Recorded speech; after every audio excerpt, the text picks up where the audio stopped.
Hey.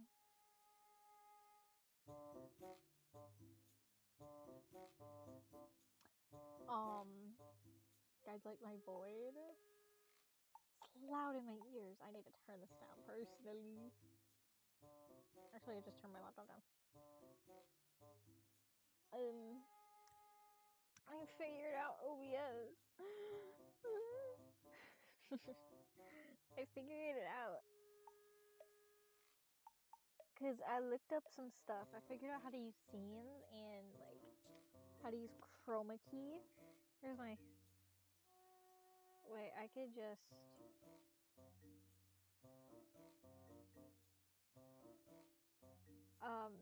in my background, I drew it in, like, one of my very first streams where I didn't have OBS on my laptop. And I was just using MS Paint. My void is actually beautiful. And that's the only name I used to go by.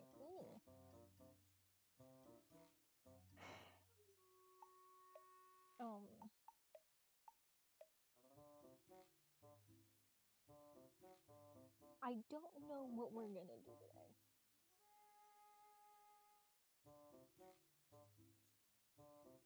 But I figured it would be really funny if I just wrote something. I don't know what I would write, but it'd be something.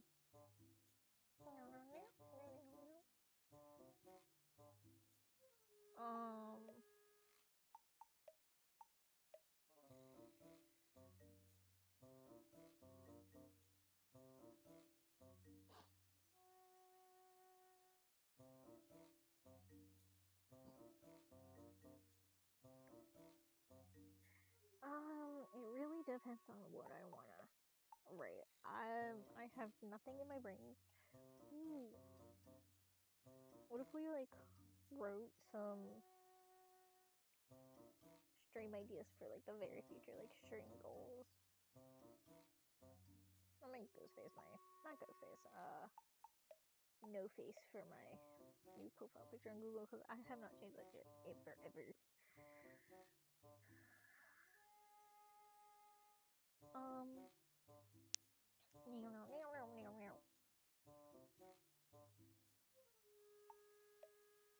I'm so proud of myself for figuring out.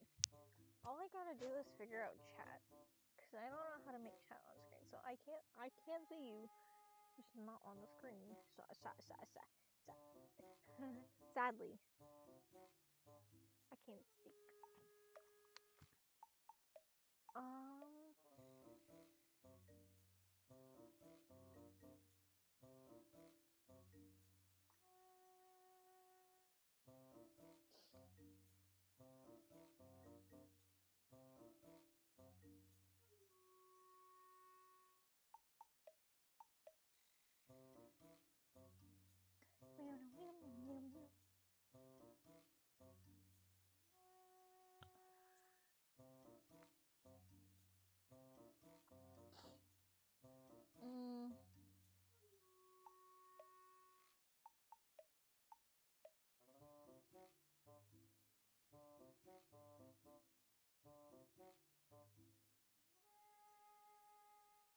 Yeah, the profile picture changed.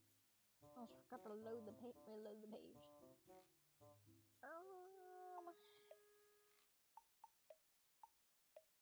Hello.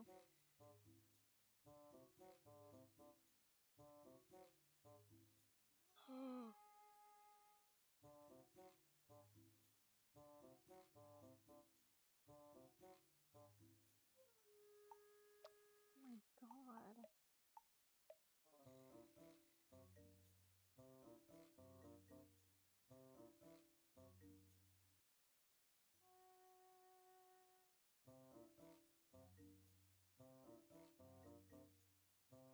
I just adjusted myself.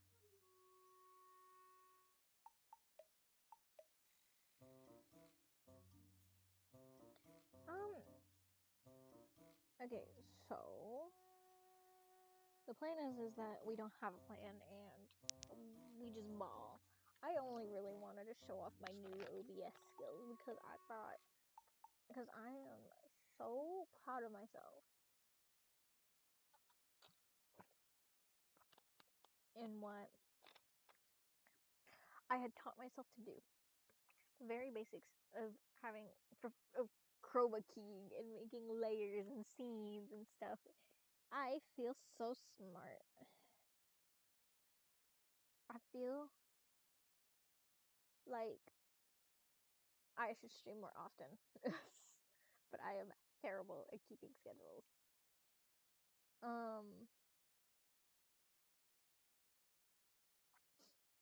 So I think the reason I really don't stream is because I have nothing to talk about. My life is boring, and I don't think my 5-6-year-old laptop could handle games. Barely. I mean, barely can handle repo when I'm streaming on Discord. So I doubt it can handle OBS, VTube Studio, and repo at the same time. Because OBS is kind of chunky on my laptop, and I don't know how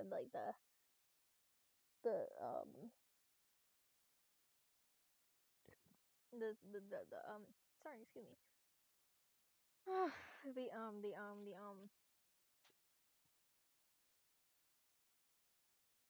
What's the word? I don't know how the computer task managing stuff works. I would like to learn, but I'm also kind of dumb.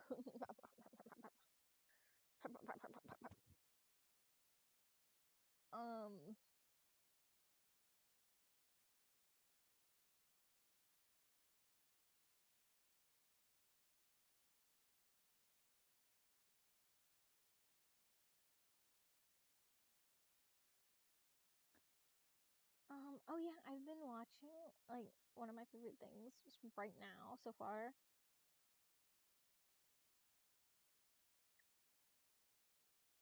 Or one of my favorite shows, not favorite, but one of the shows I'm watching recently, and I really like is Gachiakuda. Jabber, my man. I love him so much. I love Jabber. My profile picture on Discord is Jabber.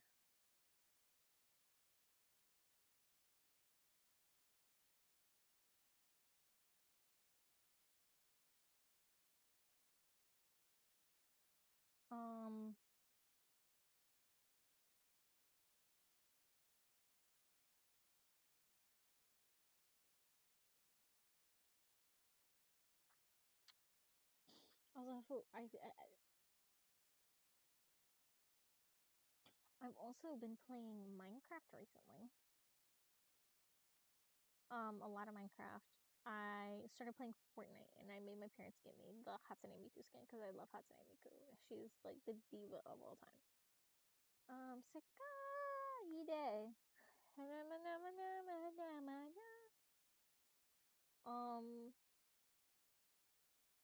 I don't know how long I should be on the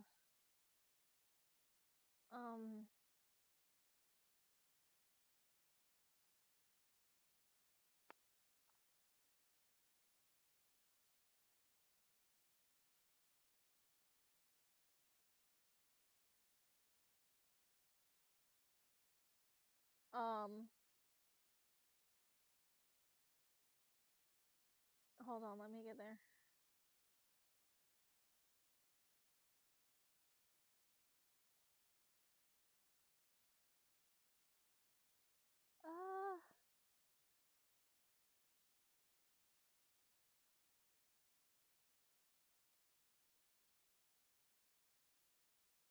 What was I thinking?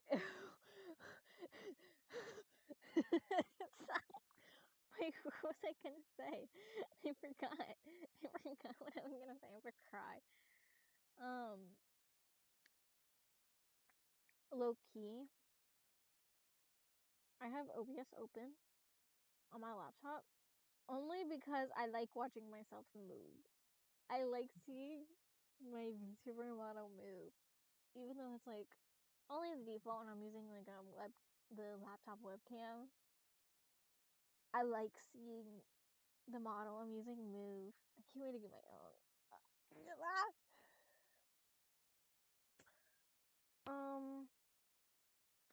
Sekai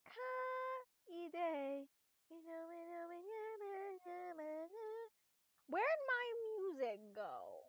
Maybe that. Hold on, chat. My music decided to stop playing.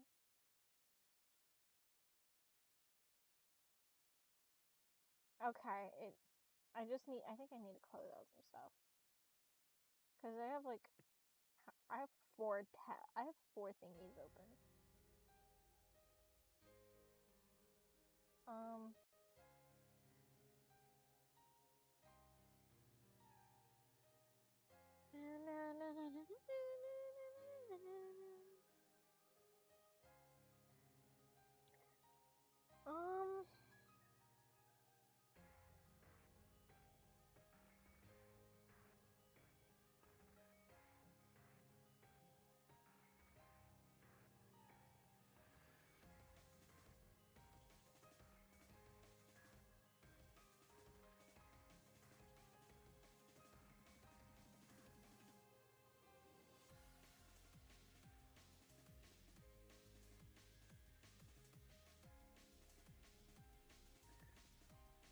Sorry, I got distracted and started reading Twitter. What was I gonna do? Oh yeah, I think, I don't think actually. What was I don't know what I was saying. I think we should go write some shit. That's what I was thinking for like the past 10 minutes. Not 10 minutes. Past like minute and a half.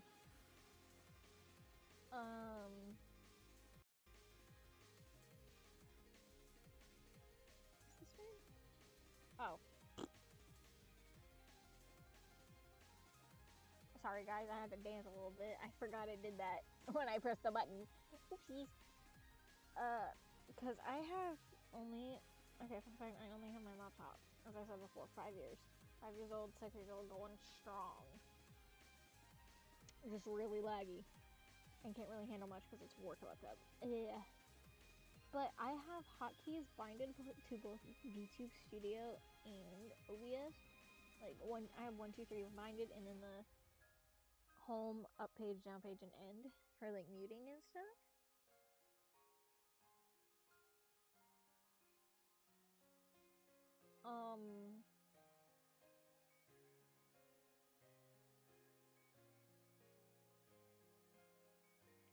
So when I press 1, 2, 3, 1, 2, no, 4, 1, 2, 3, my model, she just dances. It's really cute, but I don't want it to happen all the time. I'm so proud of myself for figuring out how to make OBS not jump scare people when it comes on the screen. How to do things more smoothly. It's actually so cool, and I probably will get a better background depending on how many people like.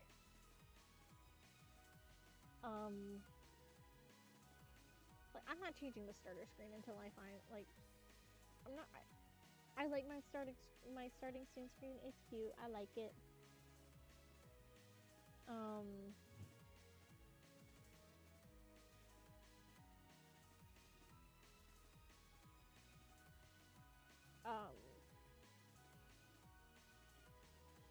I like my starting screen.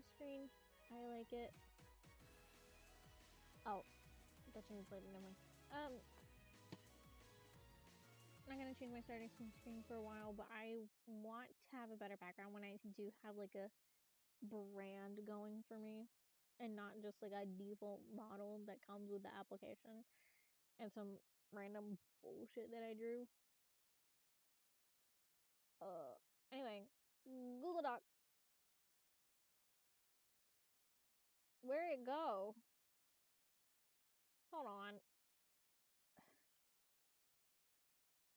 What? It's up in the preview. What is going on?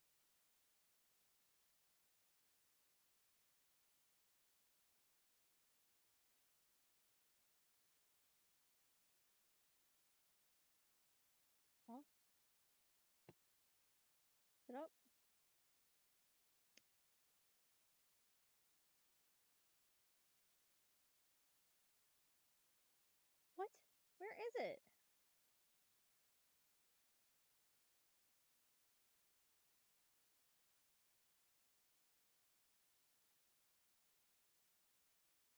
Oh, why is it doing this to me? No, I'm so proud of myself. What is going on? Okay, pause. Let me check. Filters, is it under chroma key? No.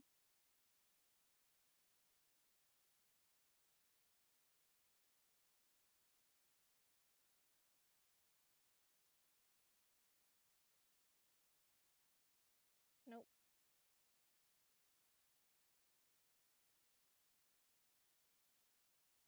What?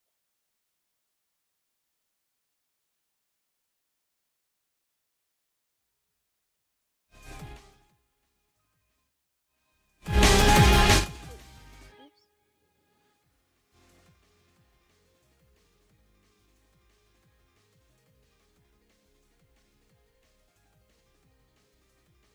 What?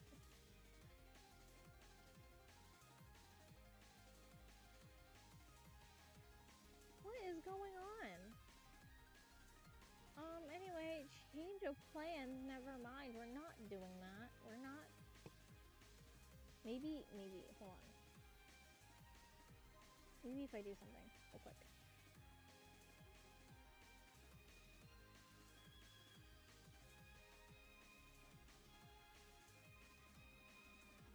Okay. I'm a little bit funky. Okay, we're gonna try again, guys. Maybe it'll work. It was weird. Let me group these together. Oh, wait, no.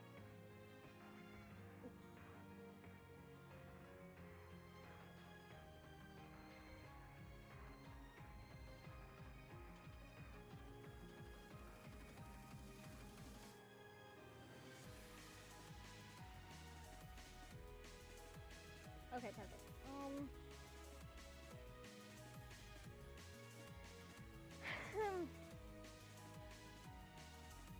A little bit odd. Sorry. Oopsie daisy. I'm still new. Please give me time to figure it out.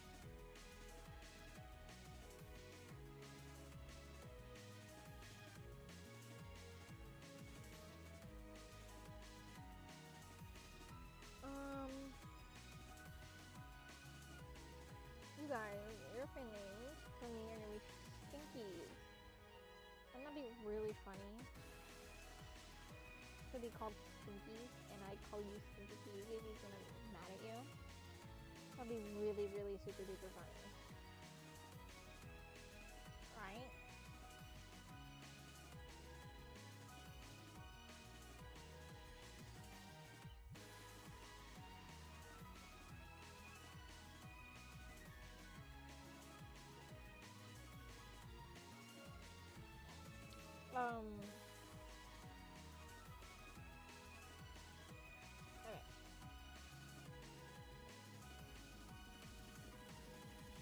Okay. Okay, it's tight.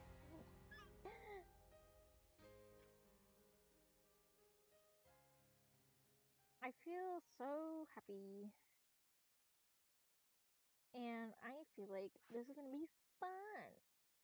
What if we make this into a weekly thing where I stream?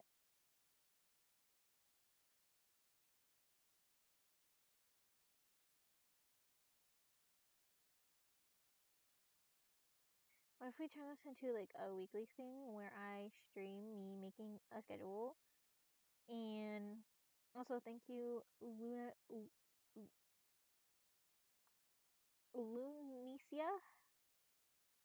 Lunica VTuber 0911. Thank you for the follow, sillies. You're a part of the sillies now.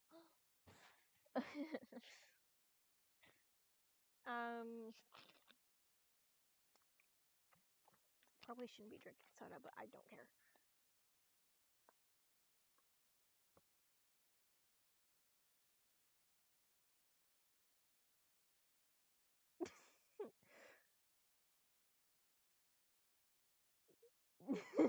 Sorry, my friend is stupid. Oh my god.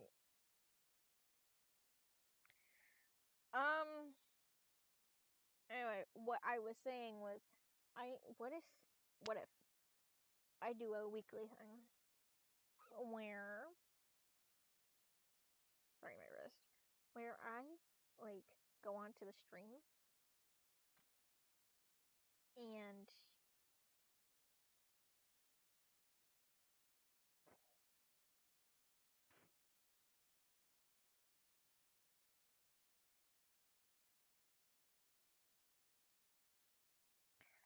where I go on to stream and make a schedule in Google Doc, and I see how long it takes until I forget to do the schedule. I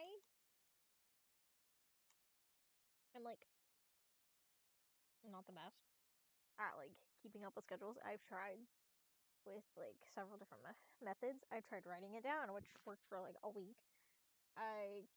The only thing so far that works semi well is this app called Finch. It's like a wellness app that I use and I love because I feel bad and I treat it like a Tamagotchi. And if I don't like continue the streak and make my little Finch go on an adventure, they die. And I feel really bad if they die. Yeah, hold on. I even get my Finch in their wedding gear because it's adorable. Take off your glasses, go blind.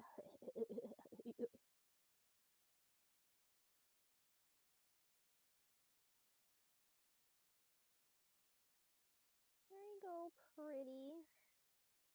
There you go. Anyway, sorry, distraction. Um, so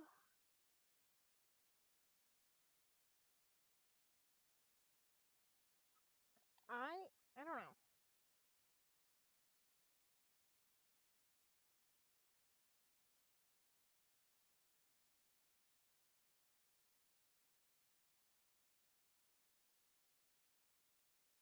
Um,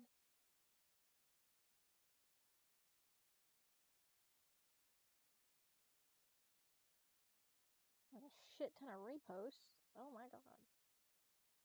Um, what was I thinking? What was I saying? What am I? What do I do? I don't know how to be streamer. I don't know how to be entertaining, other than just because I am. Okay, personally, I'm way better at doing physical comedy and doing abstract jokes with other people that I don't know how to make punchlines naturally. I don't know how to be funny on purpose. I'm trying, guys. I'm trying so hard. And it's so difficult. I am just a mere streamer. I'm just a little guy. It is my birthday. um,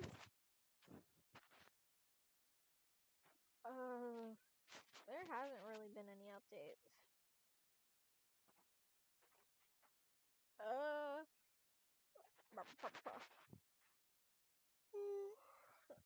I had a burger before stream, and it was like the patty was full of cheese, and it was so good.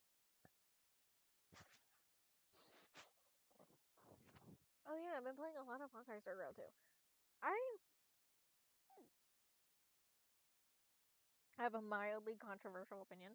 I don't like the fact that the new Don Hung, the whatever the hell he's called, a planetary some shit. I don't know. I don't care enough. Um, I don't like that he's a 5-star. Like everybody's saying, like, oh, the design's bad. Which it's fine. I do personally think that Imbibe or Lune is just better in terms of design because I'm also biased. Uh, um.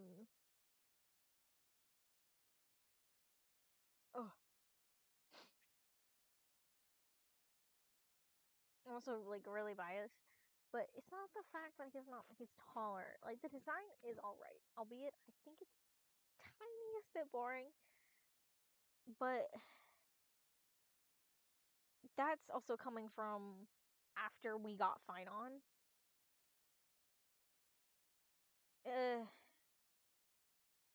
It's also like I find it a little bit boring, but we also got Fine On like directly before him, which is not his fault. Like whatsoever. It's just that I think also the way the story handled the growth is a bit odd. In my personal opinion, I have not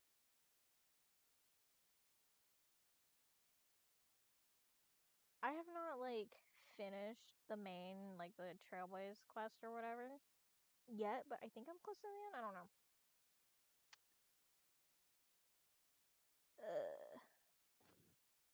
It's just that I was then again I just never watched the trailers, but the way people were talking about it was making it seem like a time skip, in which it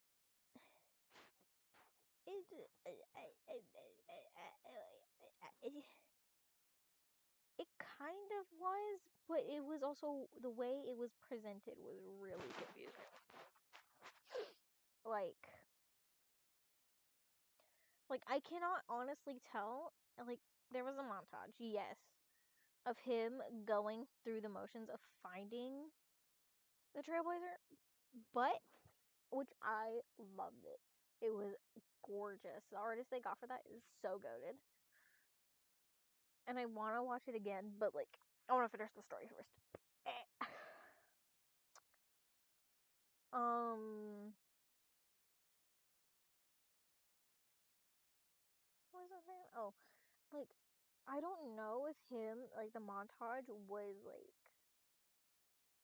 a like symbolism of like the lengths he went to even find Trailblazer, or if that's like a genuine journey he went on and there was a genuine time skip.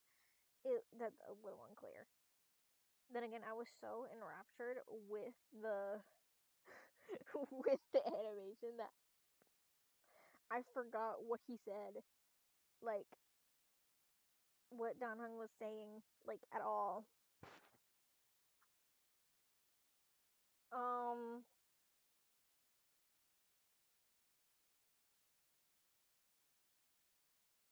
it okay. I think the flaw with Emphorius is that it's just really confusing for me. Like my personal issue with Emphorius is that it's mildly confusing. Like I get it's supposed to be confusing.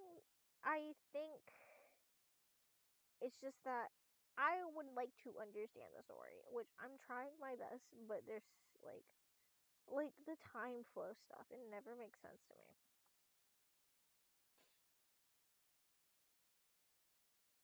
Um, I think anything with like time travel or like difference in time flows, it will always mess me up, which is more so my fault than anything else. It's like I should probably go back to the Zatsu screen if I'm just gonna sit here and just talk. Um, what? Never mind. Um, I'm gonna continue saying my thoughts. Um,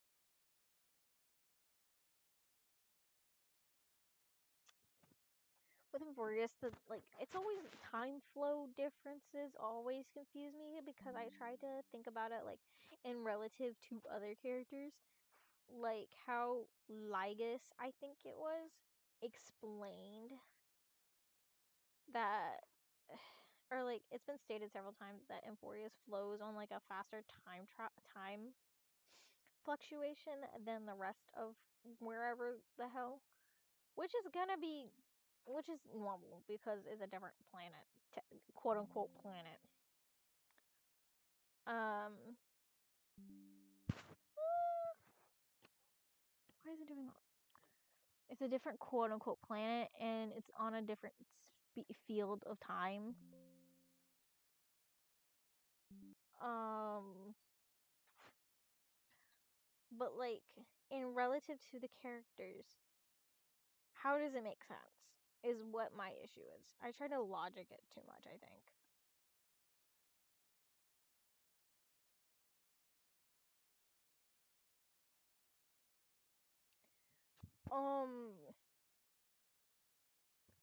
I don't know. Amphoris is a little confusing because I think the main thing I'm confused about is like Finon. We went through that the last story quest, like last update story quest. We went through the whole thing, and then like there was Mighty. But what happened to Finon? What happened to Finon out of that cycle? You know, like what happened to that? What? Because we like, did he even exist? Like, or was he just not a Chrysos heir in the sense that of what we thought was, or in the sense of how we know Finon, how we got to know Finon before like the cycle's bullshit.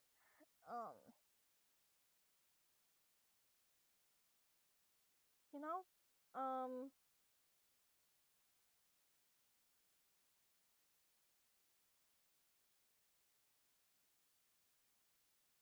I overall I like Amphorius. I'm just confused, and I feel like it could be explained just a tiny bit better.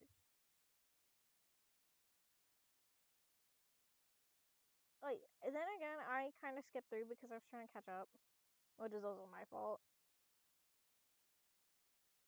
Um,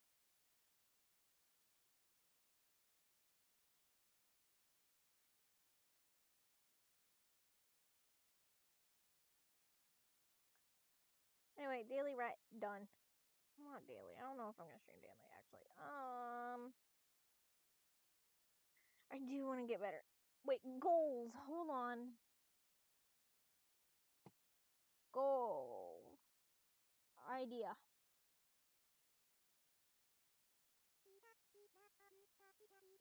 What happened to my music? Oops. Hold on.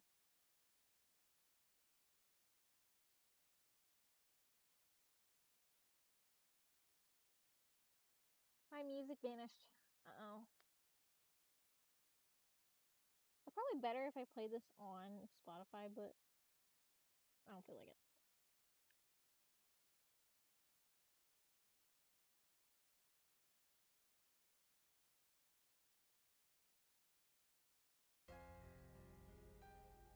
Is this...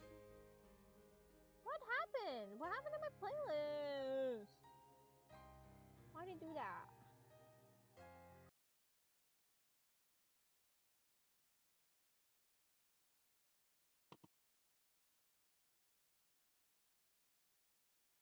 I need to build my Dova Syndrome playlist better.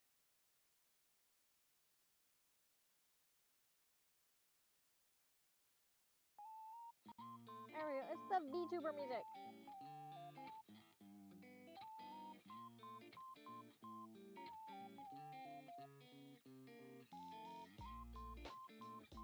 Hello? Where you at? Oh, did it break?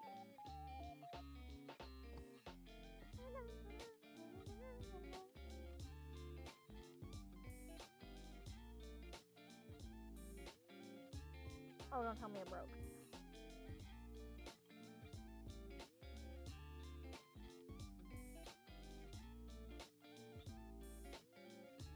Okay, wait.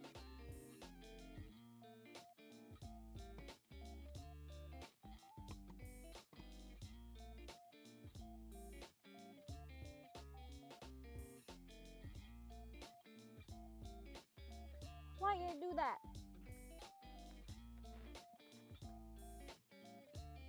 Why you do that?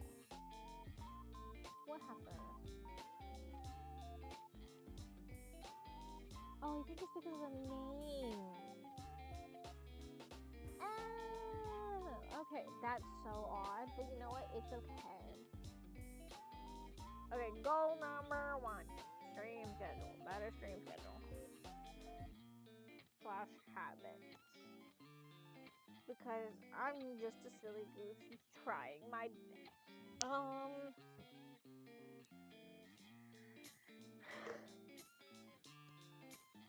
To get funnier. 3.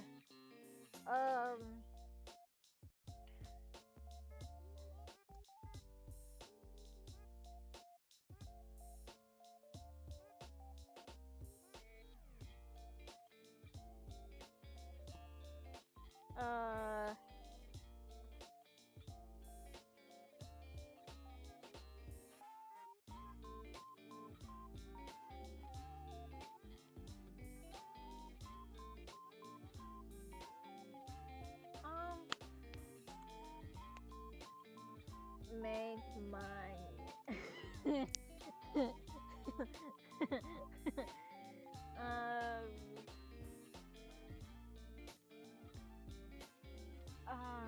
Build brand. Oh, my wrist is hurting. Sorry, guys.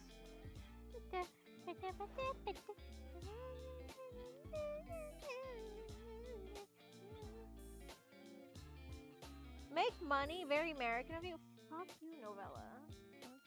Fuck you. I'm gonna remove every other part of your name and I'm gonna call you Ella.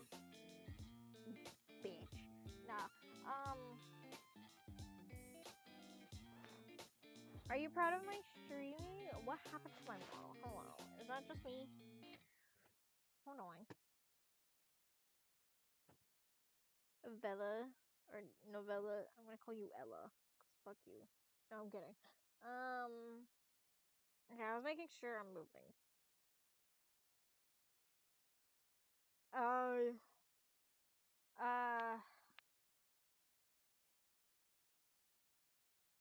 You're not Ella.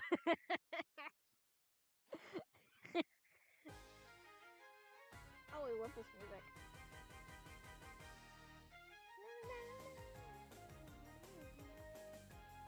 I love this music. It's so happy. It reminds me of a festival.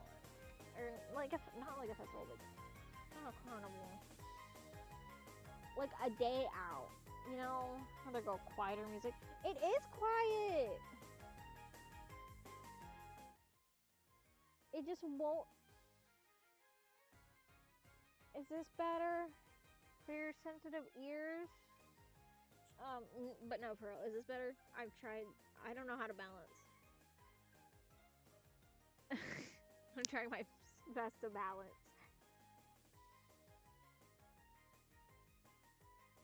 I think it's my mic. How's this?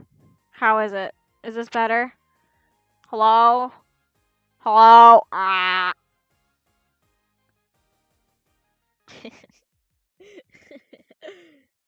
Okay, I think it's my microphone. Because I'm using I'm using headphone mics. My headphone mic, and it's very quiet. I figured this out when I was playing Repo one time.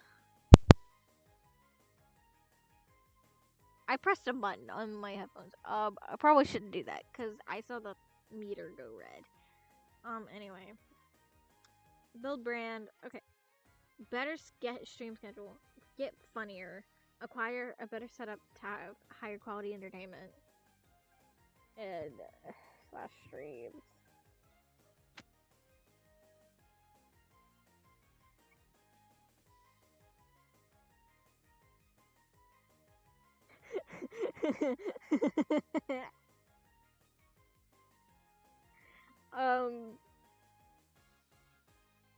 What was I saying? Oh yeah, I gotta show you my OBS magic that I figured out how to do.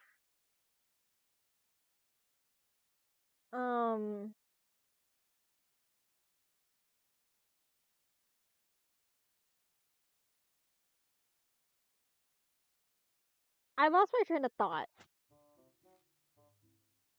And the music that plays is very fitting. I hate it here. I love this song too. I love Dova Syndrome. It's so silly.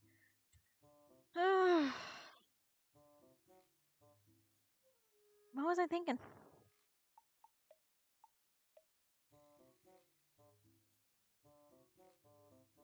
I want to watch Twilight so bad.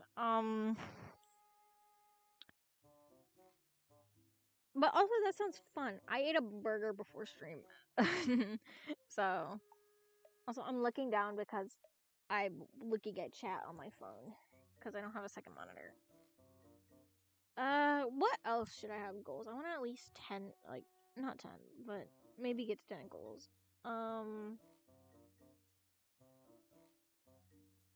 Build brand. Yeah, Twilight, I've only seen, like, bits and pieces of the first movie. Like, on Saturday, every other Saturday, we go to my grandpa's house. And, like, this Saturday, we're going to my grandpa's house. But one day, we walk in, and randomly, my grandpa is just watching Twilight. Of all things. Twilight. And I was like, this guy knows peak. I've never seen the movies, by the way. Or read the books. One time, my middle school library, it had a graphic novel that was officially published and picked up by the school. It was a Twilight fan fiction.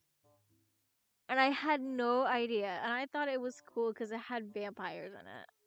And I had no idea it was associated with Twilight. Then again, it was like one of the only graphic novels there.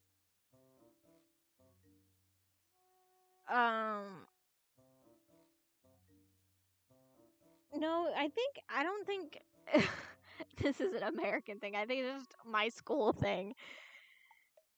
But yes, USA is really crazy.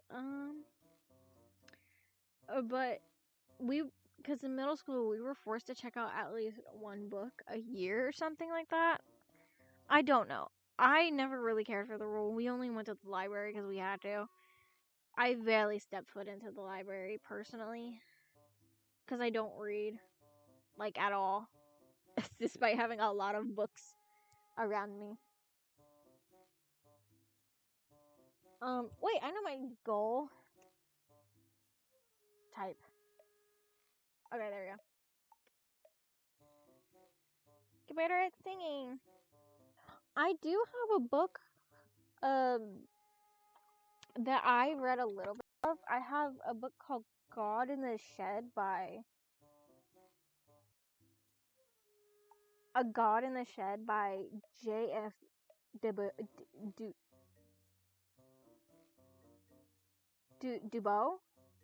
It's Dubeau, Dubeau, I think. And now in development for television, which is really interesting. The little bit I've read of this book, it's really good, and it's like super interesting. It's basically they find like it's a mystery horror, and like I've never been like a reading type of person, but the way the book is set up, it is set up. The chapters are set up by the characters. Like how the character, like, for example, first chapter. Let me get to the first chapter. That's the prologue. Never mind.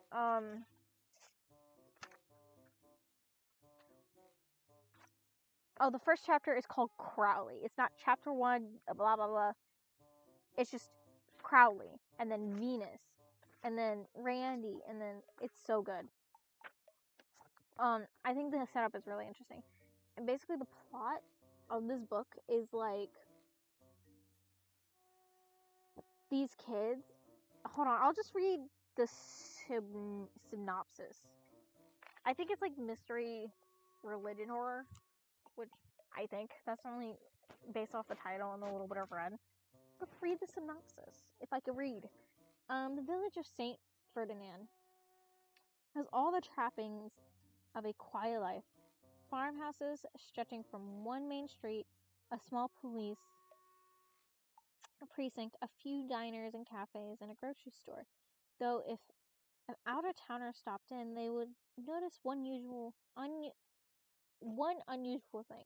A cemetery far too large and much too full for such a small town, lined with victims of the Saint Ferdinand killer, who has eluded police for nearly 2 decades. It's not until Inspector Stephen Crowley finally catches the killer that the town discovers even darker forces at play. When a dark spirit reveals itself to a young Venus Mackenzie, a resident of St. Ferdinand, she learns that this creature's power has a long history with her town, and that the serial murders are merely scratch the surface of the past burdened by evil secrets.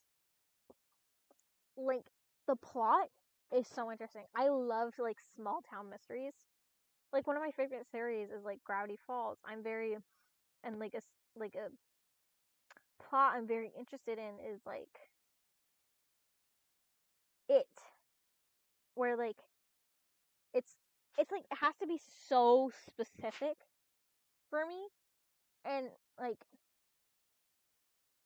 it's like a group of kids, teenagers, whoever. Stranger Things is another example of it. Like, group of kids, teenagers, whoever. I prefer it being teenagers because I find it more interesting. I can't read that. I don't know, Swedish. I think it's Swedish. Wait, should I try to pronounce it? I don't know how to pronounce the A with the 2 dots above it. Do, uh, try? Oh,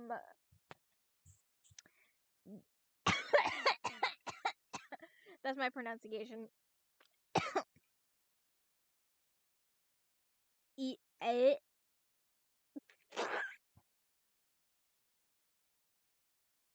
It. It's like that. It. Yeah.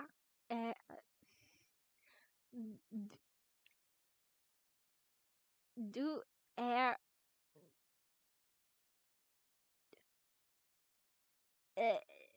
I don't know. A. Do a. Mika bra uni.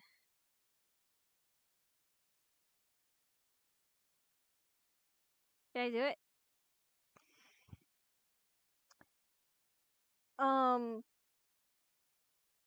Oh, did I pronounce it right?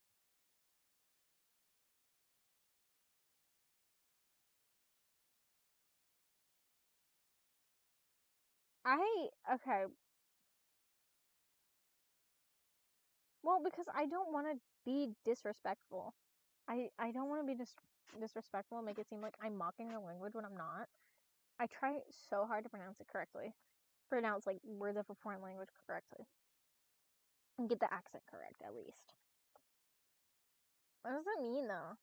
Do it. We get brought uni. I'm probably, like, really broken still. Anyway, what was I talking about? Oh, yeah, small time mystery. I really like when, like, I prefer, like, teenagers in it.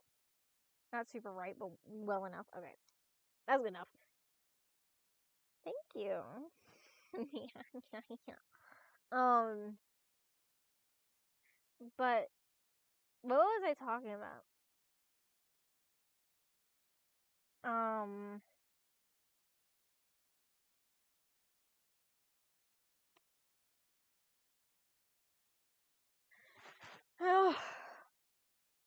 Oh, yes, Monster Mysteries. I really like it when, like, teenagers or whatever discover, like, something that either higher ups are, like, hiding, or, like, the town is, like, either completely oblivious to the point where it's like, how are you, like, ignoring this so well? How do you not know? Like, either the townsfolk are, like, willfully ignorant. The mayor or whoever is hiding something, or like whoever the like head honcho of the group or whatever is hiding something. Like, for example, Grunkle Stan from Gravity Falls hiding his brother or whatever. Or like I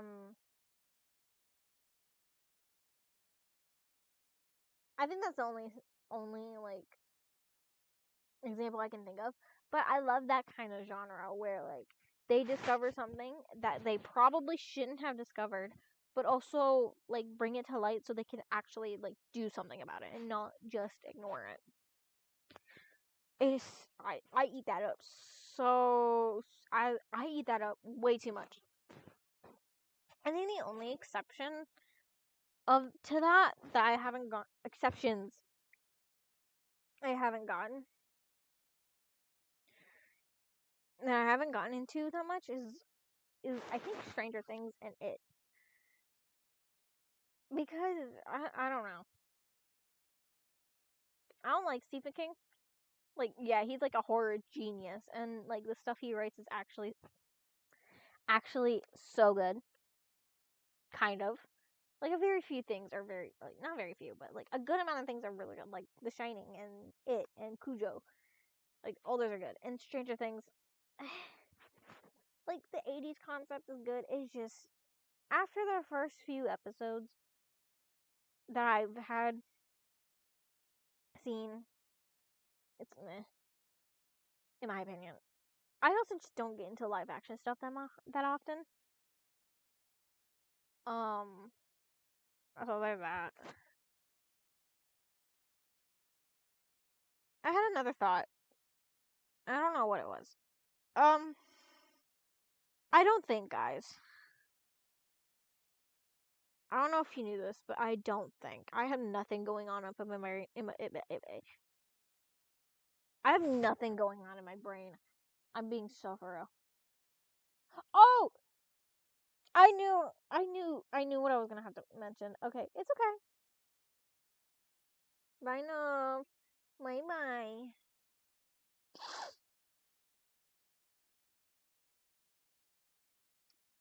Have fun with whatever you're gonna do.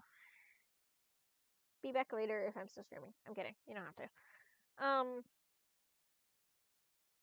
Another like example of a story that I really like that has a small town doing strange shit is the raffle, but I forgot who. It was um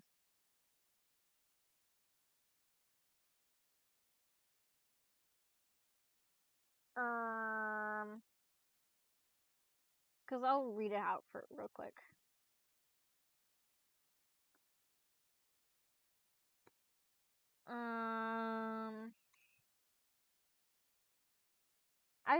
I like horror in every sense of the word, really, when it's done right. Oh, The Lottery by Shirley Jackson. There we go. Not the raffle. It's called The Lottery. I was thinking I can read this out. I want to read this out. I love it. Cuz I've heard I watched this guy.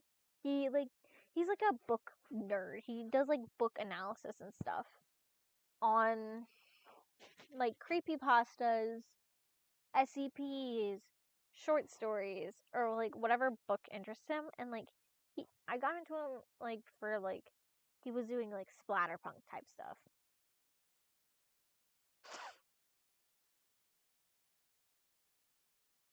And like because he was going because at the time I was really into splatterpunk. I had watched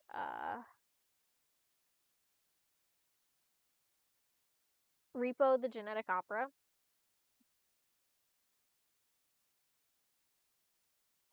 And I was like, I really like splatterpunk and what it stands for. Where's the story? Where'd it go?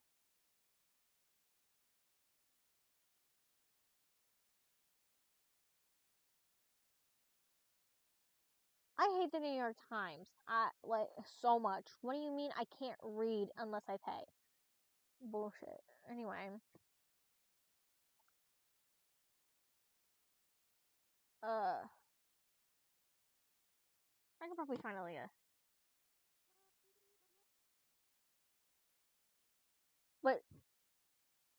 I don't know, because he was reviewing a lot of stuff. It was great. And this is how I came about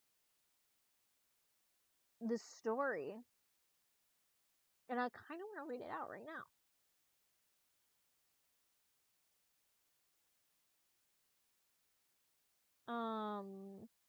I just want to find one that has like a good.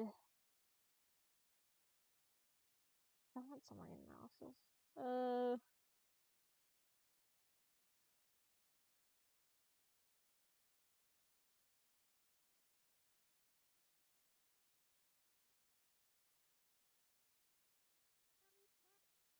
Cause it should be somewhere on somewhere.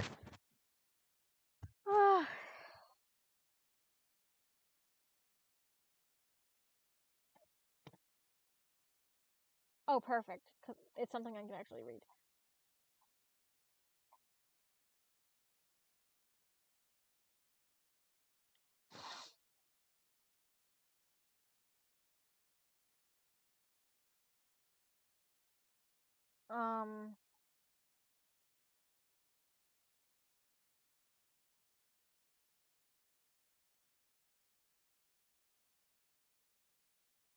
How do I go to the next page actually?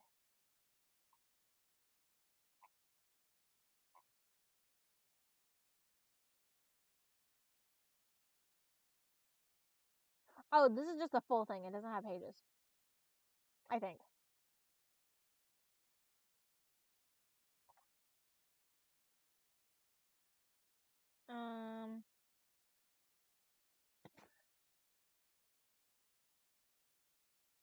Yeah.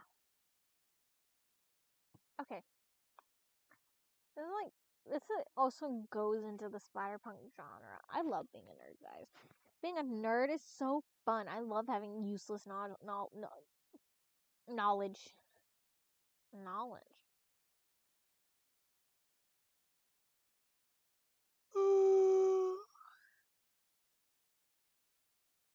Sorry, I'm a bit eapered.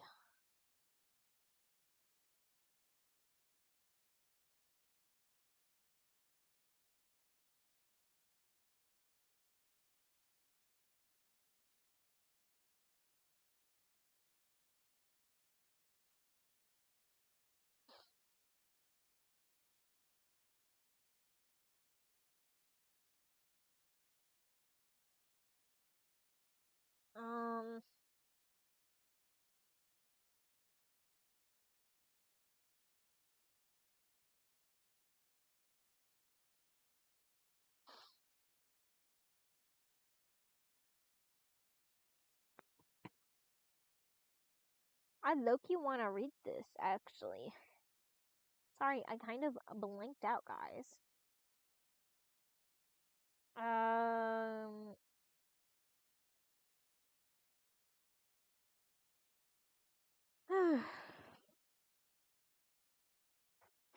So anyway, I'm gonna quickly read this because I like reading to people, even though I'm not that good at reading.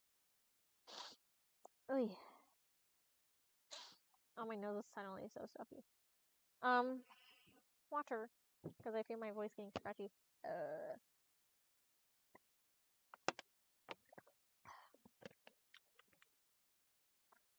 My music's gone again!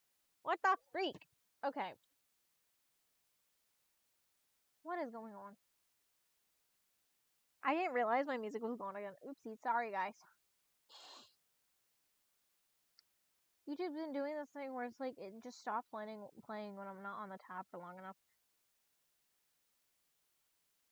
It's kind of bull. Probably not the best music for this. Loop. Oh. Okay. I'm gonna read this. The Lottery. Wait, hold on. Okay. The Lottery by Shirley Jackson. The morning of June 27th was clear and sunny, With the fresh warmth of a full summer day, the flowers were blossoming profusely and the grass was richly green. The people of the village began to gather in the square between the post office and the bank around 10 o'clock. In some towns, there were so many people that the lottery took 2 days and had to be started on June 26th. But in this village, where there was only about 300 people, the whole lottery took less than 2 hours. So it began at 10 o'clock in the morning, and so it could begin at 10 o'clock in the morning and still be through in time to allow the villagers to go home for noon dinner.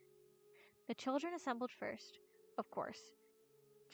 School was recently over for the summer, and the feeling of liberty sat uneasily on most of them. They tended to gather together quietly for a while before they broke into boisterous play. And their talk was still of classroom and the teacher, of books and reprimands. Bobby Martin had already stuffed his pockets full of stones, and the other boys soon followed his example, selecting the smoothest and roundest stones. Bobby and Harry Jones and Dickie Delacroix, the villagers pronounced his name as Delacroix, eventually made a great pile of stones in one corner of the square and guarded it against the raids of other boys. The girls stood aside, talking among themselves, looking over their shoulders at the boys, and the very small children rolled in the dust or clung their hand to the hands of their older brothers or sisters. Soon the men began to gather, surveying their own children, speaking of planning and rain, tractors and taxes. They stood together, away from the pile of stones in the corner, and their jokes were quiet, and they smiled rather than laughed. The women, wearing faded house dresses and sweaters, came shortly after their menfolk. They greeted one another and exchanged bits of gossip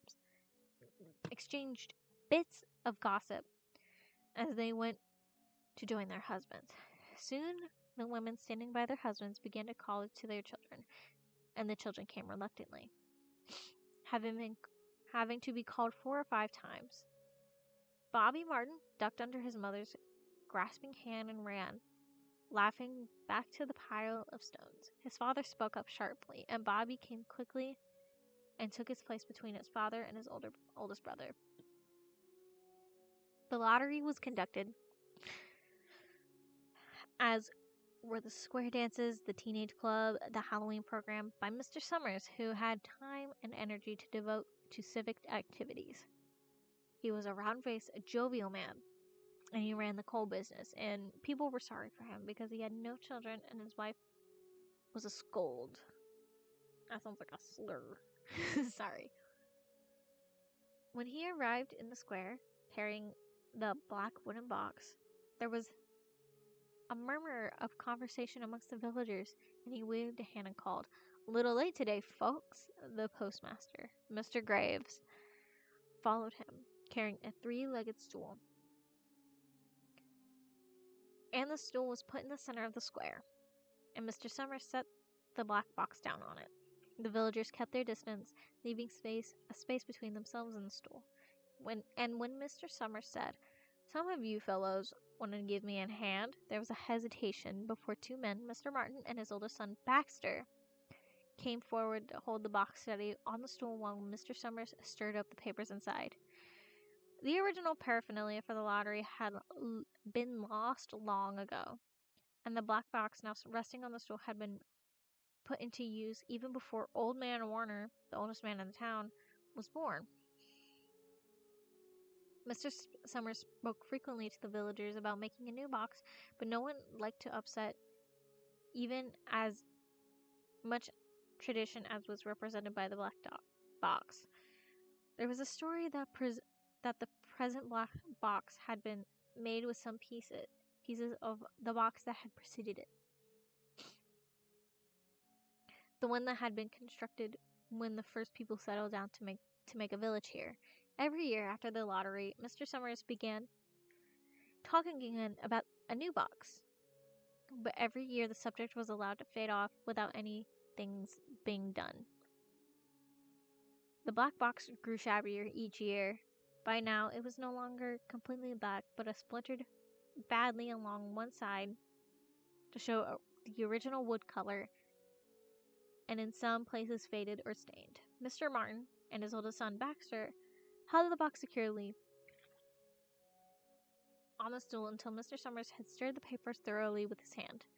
Because so much of the ritual had been forgotten or discarded, Mr. Summers had been successful in having slips of paper substituted for chips of wood that had been used for generations. Chips of wood, Mr. Summers had argued, had been all very well when the village was tiny, but now that the population was more than 300 and likely to keep growing, it was necessary to use something that would fit more easily into the black box. The night before the lottery, Mr. Summers and Mr. Graves made up the slips of paper and put them in a box, and it was then taken to the safe. Mr. Summers' coal company to the safe of Mr. Summers' coal company, and locked up until Mr. Summers was ready to take it to the square next morning. The rest of the year, the box was put away, sometimes one place, sometimes another. It had been spent 1 year in Mr. Graves' barn, and another year underfoot in the post office. And sometimes it was set on a shelf in the Martin grocery store and left there. Ugh.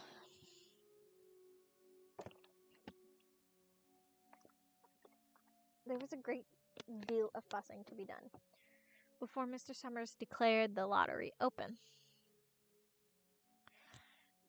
There were lists to make up of heads of families, heads of households in each family,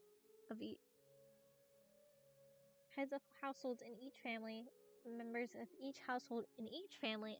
There was proper swearing in of Mr. Summers by the postmaster as the official of the lottery. At one time, some people remembered there had been a recital of some sort performed by the official of the lottery, a perfunctory, tuneless chant that had been rattled off duly each year. Some people believed that the official of the lottery used to stand just so when people he said or sang it. Others believe. Wait, where I? Where'd it go? Others believe that he was supposed to walk among the people, but years and years ago, this part of the ritual had been allowed to lapse. There had been also a ritual salute, which the official of the lottery had to use in addressing each person who came up to draw from the box, but this also had changed with time. Until now, it was felt necessary only for the official to speak to each person approaching. Mr. Summers was very good at all this.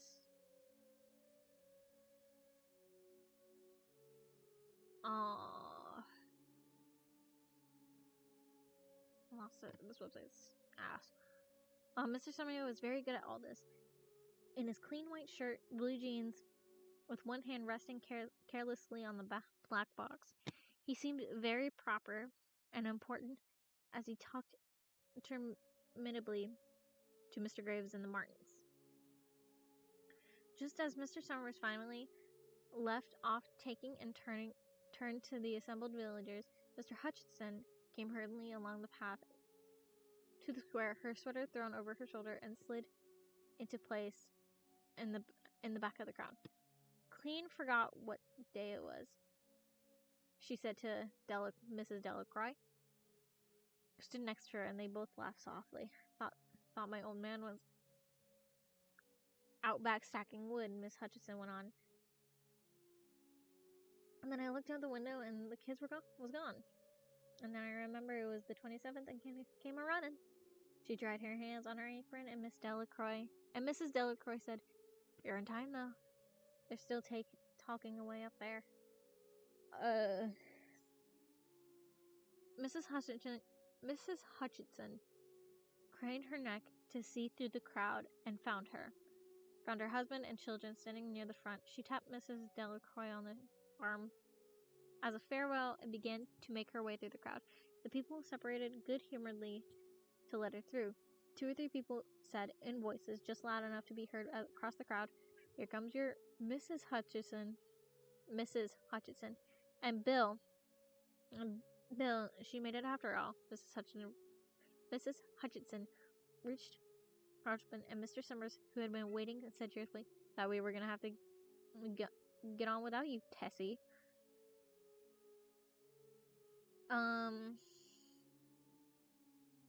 Mrs. Hutchinson said, grinning, wouldn't have me leaving my dishes in the sink. Now would you, Joe?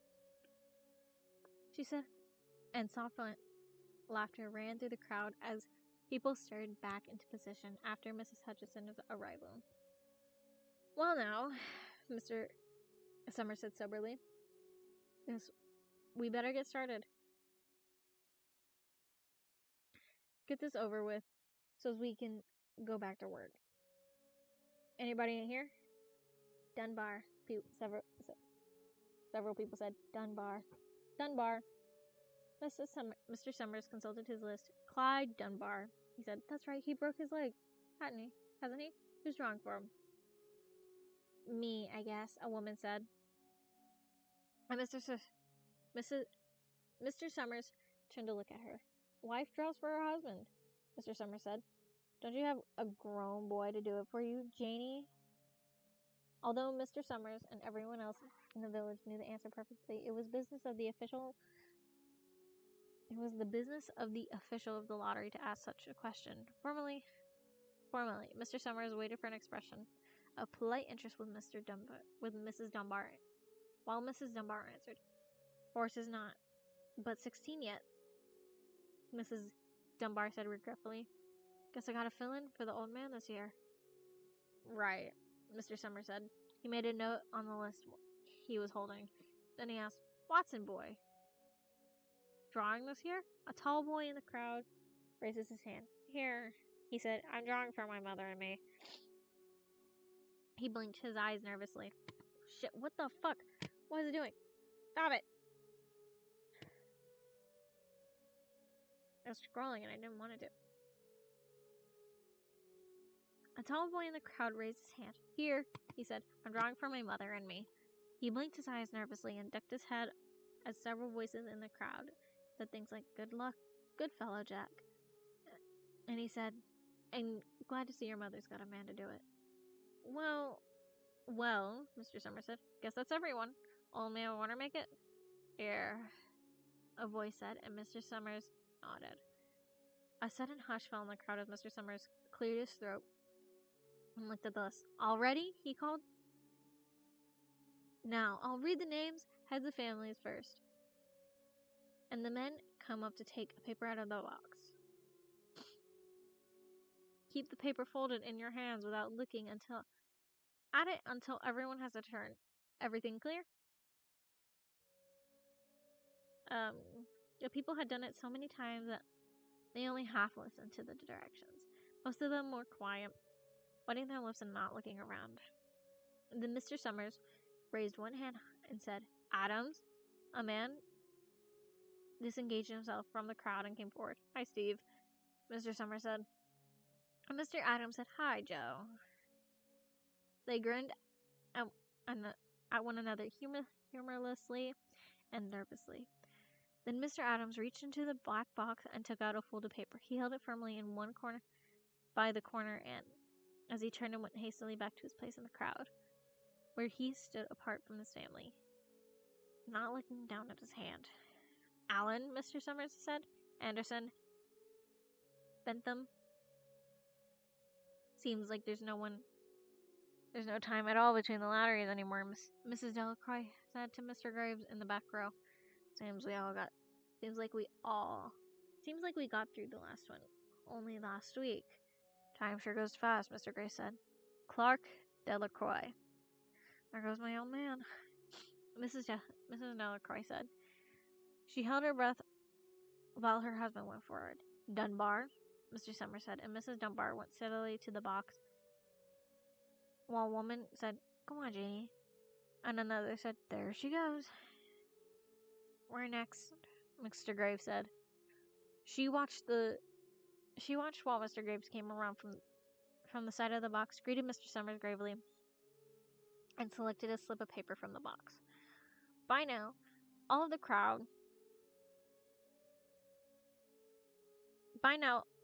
through the crowd, there were men holding small papers in their large hands. Small folded papers in their large hands, turning them over nervously, and Mrs. Dunbar and her two sons stood together. Mrs. Dunbar holding a slip of paper. "Harbert Hutchinson." "Get up there, Bill," Mrs. Hutchinson said, and the people near her laughed. "Jones." They do say, Mr. Adams said to old man Warner, who stood next to him, "that over in the North Village they're talking of giving up the lottery." Old man Warner snorted. "Pack of crazy fools," he said, listening to the young folk. "Nothing's good enough for them. Next thing you know, they'll be wanting to go back to living in caves. Nobody works anymore. Lived that way for a while. Used to be saying about a lottery in June. Corn be heavy soon. First thing you know, we'd all be eating stewed chickweed and acorns. There's always been a lottery," he had petulantly.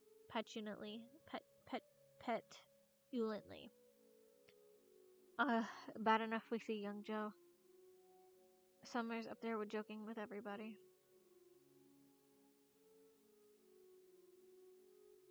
"Some places already quit lotteries," Mr. Adams said.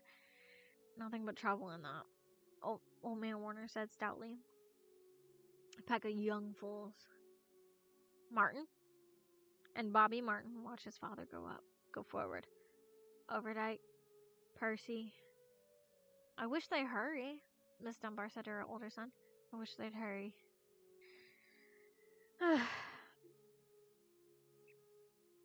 "You get ready to run, tell Dad." "You ready? You get ready to run to tell Dad," Miss Dunbar said. Mr. Summers called his own name and then stepped forward precisely and selected a slip from the box.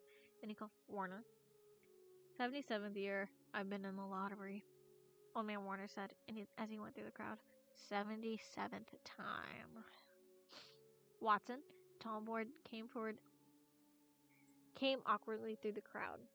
Somebody said, "Don't be nervous, Jack." And Mr. Summers said, "Take your time, son." "Zanini?" After that, there was a long pause, a breathless pause, until Mr. Summers, holding a piece of paper in the air, and said, "All right, fellows." For a minute, no one moved, and then all the papers were opened. Suddenly, the woman began to speak. All the women began to speak at once, saving, "Who is it? Who's got it? Is it the Dunbars? Is it the Watsons?" Then the voices began to say, "It's Hutchinson. It's Bill. Bill Hutchinson's got it. Go tell your father." Mrs. Dunbar said to her older son. People began to look around to see the Hutchinsons. Bill Hutchinson was standing quiet, staring down at the paper in his hand. Suddenly, Tessie Hutchinson shouted to the Summers, "You didn't give him time enough to take any of the paper he wanted. I saw you. It wasn't fair. Be a good sport, Tessie," Mrs. Delacroix called, and Mrs. Graves said, "All of us took the same chance." "Shut up, Tessie," Bill Hutchinson said. "Well, everyone," Mr. Summers said, "that was done pretty fast. And now, we've got to hurry. We got to be hurrying a little bit more to get it done in time." He consulted his next list. "Bill," he said, "you draw for the Hutchinson family. Got any other households in the Hutchinson?" "There's Dawn and Ava." "There's Dawn and Ava," Mrs. Hutchinson yelled. "Make them take their chance." Daughters draw with their husbands' families, Tessie. Mr. Summers said gently, and you know that as well as anyone else. It wasn't fair, Tessie said. I guess not, Joe. I guess not, Joe. Bill Hutchinson said regretfully. My daughter draws with her family. With her husband's family. That's only fair. And I've got no other family except the kids. Then, as far as for drawing families is concerned, it's you, Mr. Summers said in explanation. And as far as drawing for households is concerned, that's you too, right? Right, Bill Hutchinson said. How many kids, Bill? Mr. Summers asked formally. 3. Bill Hutchinson said. There's Bilja and Junior and Nancy and Lil Dave and Tessie and me. All right then, Mr. Summers said. Harry, you got their tickets back? Mr. Graves nodded and held up the slip of paper. Put them in the box then, Mr. Summers directed. Take Bill's and put it in. I think we ought to start over, Mrs. Hutchinson said. As quietly as she could, I tell you, it wasn't fair. You didn't give them enough time to choose. Everybody saw that. Mr. Graves selected the 5 slips of paper and put them in the box. He dropped all of the papers, but those onto the ground. And the breeze caught them and lifted them off. Listen, everybody, Mrs. Hutchinson was saying to the people around her. Ready, Bill? Mr. Summers asked. And Bill Hutchinson with one quick glance around at his wife and children and nodded. Remember, Mr. Summers said, take the slips and keep them folded until each person has taken one. Harry, you help Lil Dave.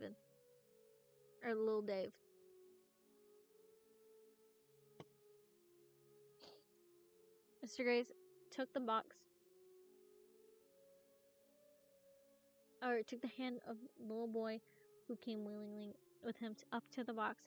Take the paper out of the box, Davy, Mr. Summers said. Davy put his hand into the box and laughed. Just take one paper, Mr. Summers said. Harry, you hold it for him. Mr. Graves took the child's hand and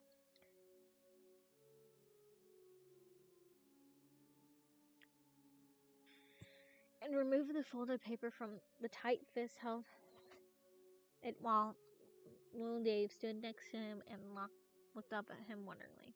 Nancy next, Mr. Summers said. Nancy was 12, and her friends breathed heavily as she went forward, switching her skirt, and took the slip daintily from the box. Bill Jr., Mr. Summers said, and Billy, his face red and his feet over large, nearly knocked the box over as he got the paper. Tessie, Mr. Summers said. She hesitated for a minute and looked around defiantly and then set her lips and went up to the box. She snatched a paper out and held it behind her. Bill, Mr. Summers said, and Bill Hutchinson reached into the box, felt around, bringing his hand out. At last was one paper slip with the slip of paper in it. The crowd was quiet. A girl whispered, I hope it's not Nancy. And the sound of the whisper reached to the edges of the crowd. It's not the way it used to be, Mr. Old Man Warner said clearly. People ain't the way they used to be. All right, Mr. Summers said. Open the papers. Harry, you open little Dave's. Mr. Graves opened the slip of paper, and there was a general sigh through the crowds as he held it up, and everyone could see that it was blank. Nancy and Bill Jr. opened theirs at the same time, and both beamed and laughed, turning around to the crowd, holding their papers above their heads. Tessie, Mr. Summers said. There was a pause, and then Mr. Summers looked at Bill Hutchinson. Bill unfolded his paper and showed it. It was blank. It's Tessie, Mr. Summers said, and his voice hushed. Show us her paper, Bill. Bill Hutchinson went over to his wife and forced the slip of paper out of her hand. Had a black spot on it. This black spot, Mr. Summers had made the night before with a heavy pencil in the coal company office. Bill Hutchinson held it up, and there was a stir in the crowd. "All right, folk," Mr. Summers said. "Let's finish this quickly." Although the villagers had forgotten the ritual and lost the original black box, they still remembered to use stones. A pile of stones the boys had made earlier was ready. There were stones on the ground with the blowing scraps of paper that had come out of the box. Mrs. Delacroix selected a stone so large she had to pick it up with both hands and turned to Mrs. Dunbar. "Come on," she said. "Hurry up." Mrs. Dunbar had small stones in both hands, and she said, gasping for breath, "I can't run at all. You'll have to go ahead on. I'll catch up to you." The children had stones already, and someone gave little Davy a few pebbles. Mrs. Hutchinson, in the center of a cleared space by now, she held her hands out desperately as the villagers moved in on her. "It isn't fair," she said. A stone hit her in the side of the head. Old Man Warner sang, "Come on, everyone. Come on. Come on, come on, everyone." Steve Adams was in the front of the crowd with a crowd of villagers, with Mrs. Graves right beside him. "It isn't fair. It isn't fair," Mrs. Hutchinson screamed, and then they were upon her. Genuinely one of the best, short stories I've ever,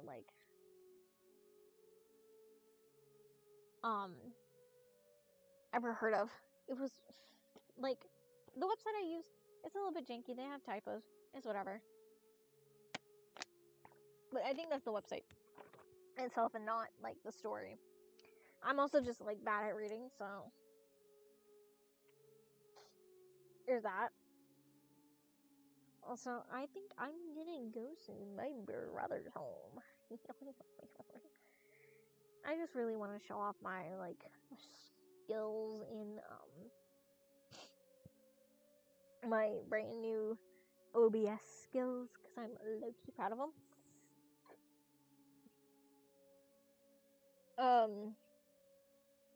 I've been streaming for, an hour 30, which, my voice is getting tired, and I want to continue playing Minecraft now that my phone is cooled down.